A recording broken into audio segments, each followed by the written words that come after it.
how can one experience the presence of the Holy Spirit while praying and also sustain a quality prayer life? Our mommy, Reverend Mrs. Dinna Osayi. How can one experience the presence of the Holy Spirit and maintain a quality prayer, sustain a quality prayer life? For me, when I gave my life to Christ, I began to understand that God is not vague, that He's a spirit, He's alive. He's not just in the pages of the book. And so I began to yearn for an encounter. And that drove me to read a book. There was this book, Good Morning, Holy Spirit. That book, it changed my life. As I read that book, it drew me deep into, the reality behind the book. And I knew that it was the Holy Spirit. And I asked Him for an experience. And honestly, when I reached a particular page of that book, I slept. I was tired, so I slept off. And somewhere in the early hours of the morning, I just felt like someone sprinkled water on me. And I was like, it's not raining. Nobody came into my room. I woke up, I just knew that I was not alone in that room. Then I heard a voice say, and I'm the Holy Spirit. I am with you. From that day, I knew the Holy Spirit is real.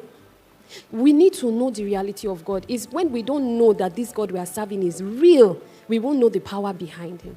And that is how the presence of the Holy Spirit. Whenever I come into a meeting, I don't come in like that. If, for example, worship has started, I sit down, and I pray in my heart. I say, Lord, Holy Spirit, in this meeting right now, your river is already flowing. I join myself to this river that is already flowing. And that's how I'm able to key into the meeting. And I begin to, follow that meeting like that.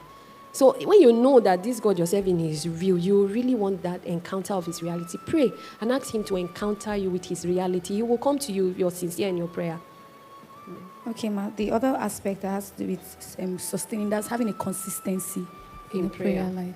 You need to join yourself with other people also that pray. You start from there.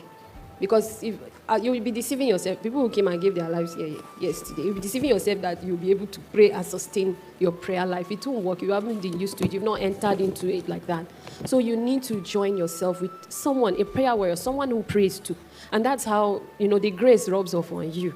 The grace of praying can rub up on you. When you are in an atmosphere of prayer, you go to an atmosphere of prayer, you will be able to receive a grace. And even in meetings like that, sometimes I come and I just admire this. I like, this person has a grace to pray, and I pray, and I begin to ask the Holy Spirit, I want to be able to pray like that. Sometimes when it's not like a believer who is matured, there are some times that you just feel weary, but you must pray. For me, I put on music.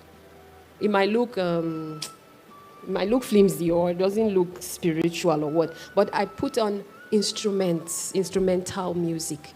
When that instrument begins to play, and it's godly, gospel instrumental music, for me, that's what draws my spirit. You need to know what draws your spirit. Some people is reading the Bible. From reading the Bible, they begin to get inspired to pray. Some is when they listen to instrumental music, they'll begin to be drawn into God's presence to pray. And then some even is reading some books, of prayer. Also read books on prayer, read books on intercessors, on intercession, and then begin to, as you read those books, you will now pray and ask God to also impart you with His grace. It's the Holy Spirit that helps us to pray. It's not us. We can't say that. It's not a human thing. Prayer is not human. It's not human. It's not starting from us. It's from Spirit. So we have to believe the Holy Spirit to help us too. Thank you very much, Ma. That was very insightful.